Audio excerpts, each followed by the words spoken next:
Kenapa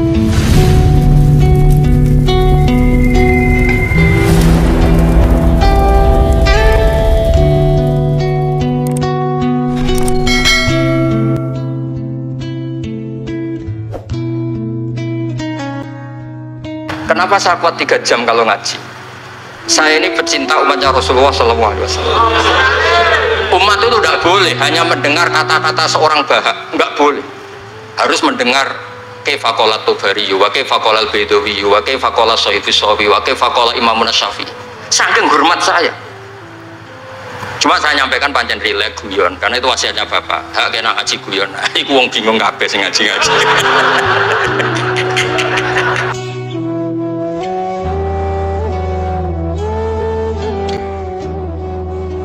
Assalamualaikum warahmatullahi wabarakatuh.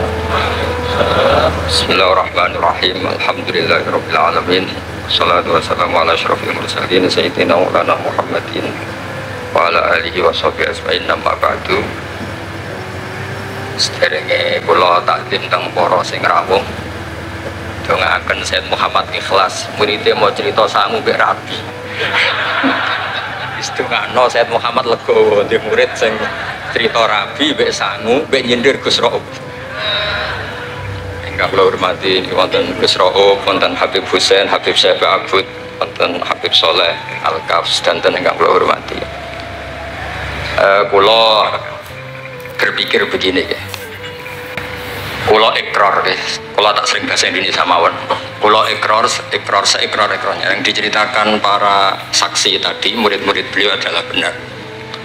Sebab itu kula ikut bersaksi yang membela jenengan sehingga menangi Sayyid Muhammad. Ya ora duwe wajah ganteng kok Sayyid Muhammad.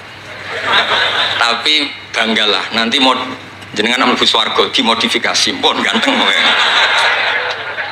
Oke, wonten cerita ngeten Habib Husain, wonten orang tanya, Gus kenapa Nabi itu kok ganteng, wali kok ganteng? Sing jawab ya lucu. Kok Nabi mesti mlebu swarga, jadi merubahi akeh-akeh. Jadi malane sing rapati ganteng kudu ngibadahe sing tenanan, karena mlebono swarga wong ora ganteng butuh ekstra salon malaikat. Aniku. Begini Pak Hasan, ini tonggo kula sering ngaji teng Bojonegoro, terus piyambake nggih sakjane ra di rival kalian kula. Begini Pak Hasan, tadi kata Mas Lutfi itu pengganti dari nama sinten Syihab.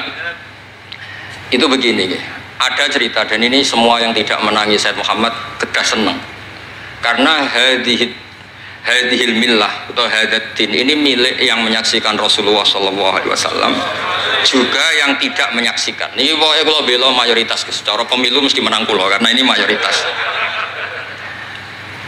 Rasulullah itu begitu mencintai dan begitu rindu sama ikhwani. Mereka kata sahabat, saya ini ikhwanu kayak Rasulullah. Enggak, antum ashabi, kamu itu sahabat saya. Ikhwani adalah man amanabi walam yaroni. Mereka iman sama saya padahal tidak ngerti. Itu hebat luar biasa. Wong tidak ngerti kok iman. Wong ora tau disangoni Sayyid Muhammad kok seneng. Itu hebat. Lah sing biasa disangoni untuk bojo kan seneng wajar. Nggih setuju nggih? Mboten niki kan argumentasi ilmiah. Saya ini lho niki seksine Gus Rob. Saya ini di antara muridnya Mbah Mun yang kompetitor ilmiahnya baik, termasuk kategori A. Kategori A. Masalah ilmiah loh. Nah, masalah ubudiyah kalau biasa. Tapi biasanya saya itu berkah. Nabi itu nggak pernah negur orang yang ibadahnya biasa-biasa saja. Yang ditegur adalah yang ibadahnya berlebihan. Itu Abdullah bin Amr bin As. Ngerti sampai? Yang ditegur sama yang nggak ditegur itu baik mana? Yang nggak ditegur. Nabi itu tidak pernah negur orang yang ngimami pakai kulhu, tapi pakai bakoroh ditegur. Soalnya kalau lagi partai kaum duafa nih, ini suara sadil bonati, tapi ini hak nih. Sehingga dalam banyak cerita dan ini disepakati banyak ulama. Uwais Al-Qarni itu lam yaltaqi Rasulullah sallallahu alaihi wasallam walam yarahu. Hampir semua riwayat bilang Uwais Al-Qarni itu tidak melihat Rasulullah. Beliau itu sering nangis karena tetangga-tetangganya sudah sowan Rasulullah dan tentu mereka menjadi sahabat karena sudah sowan Rasulullah. Tapi wes alkohol di ibu mokongnya ra karuan. Ditinggal lu ra gelem, mokong cerewet ngamukan. Njuk nglayani wes alkohol. Wes alkohol itu lebih berpegangan konstitusi bahwa birrul walidain terutama ibu itu amru Rasulillah. Ummuka. Tapi apa yang terjadi? Uwais Al-Qarni yang tidak pernah sowan Rasulullah digelari khairul qurun Uwais Al-Qarni karena taat ning gone mandate Rasulullah ngene iku khidmah kalian enten ibu. Padahal boten di zamannya beliau sebetulnya menangi zaman Rasulullah, enggak sowan. Maksud kula Pak Hasan, dadi sing ora roh-roh ya aja terus sampean ngrasa luwih tinggi. Nggih biasa mawon, kabeh iku sementing ikhlas ridane Allah Subhanahu wa taala. Nah niki terus mboten iki masalah konstitusi, soal masalah al-kutub al-mu'allafah. Saya ini tadi kata Gus Raum, saya itu orang mungkin yang tidak mulazim ke Sayyid Muhammad, tapi kata tadi Mas Lutfi, kalau sanad ke Sayyid Alawi saya tentu lewat Mbah Mun itu teman akrabnya bapak saya. Dulu ketika beliau mondok di Mekah itu yang nganter mbah saya, mbah kandung saya, namanya Mbah Sidik. Jadi keluarga saya ya pokoknya muamalah terus musohabah semuanya sama keluarganya Gus Raub itu minal ajdam. Ya sampai kadang beda pilihan presiden, tapi tetap rukun. Karena nganggep itu urusan akidah, ini biasa mawon apa? Biasa. Begini, niki rungokno tenan. Saya entah berapa kali sampai lupa nyetak kitab, tapi bukan nyetak komersial. Saya lagi bukan komersial, jadi ini nggak perlu menyinggung siapapun, nggak komersial. Al-Hajju Fadha'il wa Ahkam itu saya nyetak entah berapa kali. Dan semua yang saya kasih Gus Rob itu mesti terus minta dibacakan. Kenapa? Karena semua fikih di Indonesia itu pasti bilang ar-ramyu itu ba'das zawal. Semua takrib mu'in i'ana semuanya pasti ar-ramyu itu ba'das zawal. Kunna natahayyanu fa idza zalati syamsu romaina. Kita ini nunggu zawalu syamsi baru romaina. Ya ramyu yaumil hadi asyar. Ketika ada peristiwa mu'assim terowongan Mina, karena jutaan orang ke titik yang sama di jam yang sama. Soal lagi jutaan orang ke titik yang sama di jam yang akhirnya Sayyid Muhammad memberanikan diri fatwa secara terbuka bahwa boleh ramyu keblas zawal. Mereka mesti komplain, iki kitab apa? Sampai komplain, saya bilang ini yang ngarang putune Kanjeng Nabi. Kabeh bantah. Tak dudono takbir dan beliau cara ngendikan masuk akal. Ya ini sing sering haji napa mari sakniki haji yo wonten sing bisnis bareng wae sing haji lah niki cerita. Sing haji, sing bisnis sing haji tenan pokoke haji. Sebetulnya dalam ramyu itu kan boleh nafar awal, berarti selesai tanggal 12 bisa nafar sani sampai tanggal 13. Terus kata Sayyid Muhammad, jika bisa iskotur ramyu yauma salisa asar bil kulliyah, bisa menggugurkan ramyu tanggal 13 bil kulliyah. Fali ayya juzat takdim min babi aula, apalagi ini sekedar takdimul waktu. Dan beliau bilang di kitab Al-Hajju Fadha'il wa Ahkam, dan tidak yusamma mukhalafatan. Kenapa ada mukhalafah? Itla ilzama fihi bitasrah, karena Rasulullah tidak mengendikan bahwa ini harus begini. Itu hanya fi'lu. Fi'lu bisa ya dulu alal jawaz, bisa alal aulawiyah, nggak ada jaminan kalau itu syarat apa? Sah. Terus akhirnya orang tuh ayam semua, tenang semua. Berdasar fatwa Sayyid Muhammad yang kita sosialisasikan. Saya baca itu berkali-kali. Jadi saya cerita, jadi ini benar-benar cerita naskahnya Sayyid Muhammad. Orang cerita sangu. Terus kedua, tawaful haid. Saya sering ketemu orang-orang yang nekuni medis. Gus, kalau kita pakai obat itu kadang masalah, ada efek samping gini-gini. Padahal kalau kita nunggu suci kayak cerita Sayyidah Aisyah, Rasulullah itu pimpinan. Mereka pasti ikhlas disuruh nunggu Sayyidah Aisyah sampai suci kemudian tawaf ifadah. Tapi ini kan kita orang kebanyakan. Hotelnya kalau lama-lama ya kita tidak kuat bayar, kena komplain. Pesawatnya juga gitu, kalau lama-lama juga kena komplain, tidak bisa pulang kan.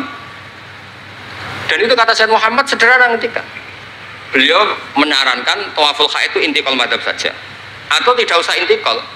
Kalau mendekati waktunya habis langsung tawaf, tapi nunggu waktunya mepet, karena dengan mepet berarti statusnya darurat, tapi statusnya darurat. Terus kata beliau dengan entengnya ngendikan di mana-mana yang namanya wajib atau syarat sah itu ya ma'al kudroh. Ini tidak kudroh berarti syarat itu hilang. Di mana-mana syarat menjadi syarat ya kalau kudroh. Ini tidak kudroh ya berarti syarat itu hilang. Sehingga terus kita nyaman tawaful haid. Itu di kitab Al-Hajjufatul Ahkam. Bisa dicek bahasan halaman 115 itu. Ini bukan cerita Malaysia, cerita tek.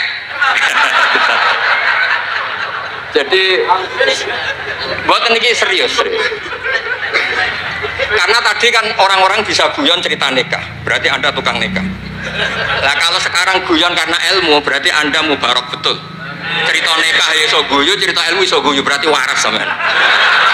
Ternyata bisa senang dengan ilmu, bisa senang. Yang rileks saja. Saya baca kitab beliau yang khataman, ini Gus Rauf saksinya. Saya baca Qawaid Asasiyah itu pasanan khatam tahun 39. Terus poso ini kemarin 45 ini saya juga khatam baca Qawaid Asasiyah. Dulu itu karangan Sayyid Alawi namanya Zubdatul Itqan. Di era Sayyid Muhammad disebut Al-Qawaid Al-Asasiyah fi Ulumil Quran. Saya ngajar di Sarang ya kitab itu di pondoknya Gus Sufur. Saya berkali-kali baca kitab itu di Kudus di pondok saya kemarin khatam. Terus kitab beliau yang saya senang sekali diantaranya tentu Mafahim Yajibu Antus Soha. Tadi Mas Lutfi cerita betapa repotnya Sayyid Muhammad ngadepi Wahabi. Tapi di Indonesia saya sering cerita ke mereka, bahkan sebagian yang berfaham itu di kota banyak yang menjadi minna. Saya cerita begini, La ilaha illallah itu kalimatun dakhala bihal kafiru al-islam. Fakaifa bihadil kalimah. Kok terus jadi tukhriju hadil kalimah al-muslimah minal islam ilal kufri. Orang tahlilan, orang nyekel patok, orang-orang NU yang khol itu nyekel patok yang la ilaha illallah, la ilaha illallah. Itu kalimat yang orang kafir puluhan tahun menjadi muslim. Masa dengan kalimat yang sama menjadi kafir? Itu logikanya tidak kena. Berarti kalimat ini punya dua status. Ya mukminah memukminkan, juga mukafirah mengkafirkan. Itu kan lucu gitu. Dan itu mereka terus menerima. Kayaknya bener Gus Pak, masa kalimat yang 70 orang misalnya kafir dalam waktu 70 tahun itu karena melafatkan satu kalimat itu saja, la ilaha illallah Muhammadur Rasulullah, langsung menjadi apa? Menjadi muslim atau mukmin. Masa dengan kalimat yang sama hanya karena sambil megang patok terus menjadi apa? Kalimat itu kalimat syahadatut tauhid. Makanya saya mohon para muhibbinya Sayyid Muhammad itu harus baca kitabnya. Saya ini bukan niat sombong. Saya baca kitab beliau yang saya takriri sampai khatam itu ya Al-Hajjufatul Ahkam. Saya sudah lapah berapa kali saya khatam. Terutama di bab Tuaful Haid sama Amram Yukoblah Zawad. Terus Mafahim Yajibu Antus Soha, Qawaid Asasiyah, Mafhumut Tatawur wa Tajdid. Terus yang kitab-kitab paling modern terakhir karangan beliau itu Sirah Nabawiyah, sarahnya Alfiyatus Sirahnya Zain Al-Iraqi. Terakhir Mu'alafatul Sayyid Muhammad. Dan saya yang sering juga sinau itu Manhajus Salaf fi Fahmin Nusus. Itu juga termasuk kitab yang sering saya pelajari. Sehingga belajar betul Mas Hasan, bukan main-main, belajar betul ya. Maksudnya kalau tidak bisa tak cari di kamus. Kalau nggak bisa semua bukan niat sombong. Pakai sarana saya ini kan bapak saya itu hafal Quran, buyut-buyut saya ini mungkin termasuk orang yang nekuni Quran. Jadi saya kalau nggak paham, ya Allah kita ibadah pantas. Tiang butuh Quran ini jenengan terus mau ora paham kita ora pantas wis. Nah, ya akhirnya paham itu. Nah, dari sekian cerita yang difahami nufus, nah ini supaya sampean clear ya. Saya mohon semohon-mohonnya. Jika jenengan pilihannya berpakaian seperti ini oke. Yang berpakaian ala Rasulullah atau ala Arab terserah lah istilahnya, nggih monggo. Tapi yang berpakaian ala Jawa gini, saya masih ingat takbir itu di halaman 423 di Manhajus Salaf fi Fahmin Nusus. Itu beliau ngendikan gini, wa kanat sunnatu Rasulillah sallallahu alaihi wasallam annahu yatamu ma yajiduhu fi ardi wa yalbasu ma yajidu wa yarkab ma yajidu mimma abahahu wa famanis ta'mala ma yajiduhu fi ardi fawa al-muttabi' li sunnah kama annahu hajjal baita min madinati faman hajjal baita min madinati nafsi fawa al-muttabi' li sunnah wa ilam tarkun hadil madinah tilka. Saman cek itu insya Allah lafadznya itu persis, bukan karena saya pintar atau cerdas, memang saya tekuni. Aku raiso seneng terus masang foto tok itu tidak bisa, saya tidak jenis seperti itu. Terus seneng ngenang di sangon itu orang iso, saya itu seperti tidak bisa. Tidak bisa, saya tidak jenis itu. Saya itu ya sering dikasih uang Mbah Mun, Gus Rauf saksinya, tapi ya saya ngenang beliau itu ya kitabnya tak pelajari al-ulama tak baca depan santri saya khatam. Saking senengnya saya Mbah Mun ke Sayyid Muhammad sampai beliau punya karangan Maslakut Tanassub bil ittisalat li Said Muhammad Maslakut Tanasuk al-Makki fil ittisalat bi Said Muhammad al-Maliki. Saya baca khatam. Saya sampai lupa entah berapa kitabnya Said Muhammad. Saya baca khatam dan ada takrirannya. Takriran ini penting karena argumentasinya ilmiah. Misalnya begini. Kalau orang ke kuburan kemudian agak diluk, dianggap suratus sajidin li makhlukin. Suratus sajidin li makhlukin. Maka kata Said Muhammad, kadang jawab ya lucu. Berarti orang yang koinnya jatuh, koin duit receh. Kalau saya kan mungkin sudah kaya, uang kayak itu koin jatuh tidak tak ambil. Kalau sampean itu kan masih diambil. Itu kan mesti fisuroti sajid atau fisuroti roke. Lah kalau itu dianggap murtad, semua orang yang ngambil HP-nya jatuh itu semuanya murtad karena ada suratus sujud li makhlukin. Apalagi ini makhluknya koin. Nah ini bukan gitu. Ini data ya. Maksudnya tak baca di sini karena memang saya profesional. Kalau tapi jangan ngundang saya, yang berang ngundang saya Gus Rawi itu pun sekali ini perjanjian. Saya ini punya buyut-buyut Habib Husain Babut. Buyut-buyut saya itu tukang uzlah. Jadi saya termasuk kiai yang nggak suka diundang. Paling saya hanya ke Pasuruan karena Kiai Hamid Pasuruan itu sepupunya mbak saya. Ke Gus Rawi karena putranya guru saya. Pernah diundang Gus Kafabi karena agak-agak dipaksa. Mbah Mun itu ngaji di Pak Karim, berarti jenengan cucu murid. Waduh. Kok pakai ancaman ini? Wah ya sudahlah, saya nurut tuh. Saya nurut, tapi saya bilang begini, saya ini punya pondok Quran, sering deres Quran. Tadi kata Gus Rauf sering deres Quran, sering nyemak Quran. Ya monggo kalau berani menanggung hisab itu. Akhirnya terus mun sekali aja karena resiko juga kan mengganggu orang yang deres itu. Buatan ini buatan ancaman, buatan cerita maupun buatan saya biasa. Nah ini saya baca beberapa teks yang supaya jenengan ngerti. Ketika saya Muhammad mencintai Imam Malik itu beliau sampai punya karangan Imam Mudairil Hijrah Malik bin Sabri sekian cerita betapa saya Muhammad itu mencintai Imam Malik. Makanya beliau dengan gelar Al-Maliki. Beliau karuan Al-Hasani tapi beliau menyisipkan gelar apa? Al-Maliki. Kenapa? Saya cerita sekian mazhayanya Imam Malik. Imam Malik itu tidak berpendapat kalau ba'da sholatil asri masuk masjid itu disunatkan sholat. Karena bagaimanapun itu waktu ba'dal asri. Meskipun ada sebab mukorin yaitu masuk masjid. Tapi beliau ada anak kecil, di sini ada tabirnya, ada anak kecil bilang, ya Syekh kum farkah. Kamu ini sudah Syekh, sudah kiai masuk masjid dan sholat tahiyatul masjid, kum farkah. Beliau tidak debat, langsung sholat. Ketika ditanya, innahu laisa bimadzhabik, itu tidak madzhab engkau ya Malik. Inni khosyitu an akuna minal ladzina idza qila lahum murka'u la yarka'u. Kayak apa? Maksudnya Mas Hasan, kalau senang Imam Malik, yang ngarang Imam Malik. Kalau senang Said Muhammad, ya baca kitabnya. Selain cerita dinikahkan dan cerita dikasih uang. Buat ini ganjarannya kata kalau gojlok, mungkin jadi jenengan seneng, jenengan ngomong itu kan ganjaran. Dan sampean takok, lah ono korban nih, kalau tadi ya korban berkali-kali kan. Terus ada lagi cerita tentang Imam Malik itu pernah dimintai orang miskin. Saya minta uangnya. Imam Malik jawab, dohirnya itu tidak Islami. Saya tidak punya uang, kapan-kapan saja ke saya.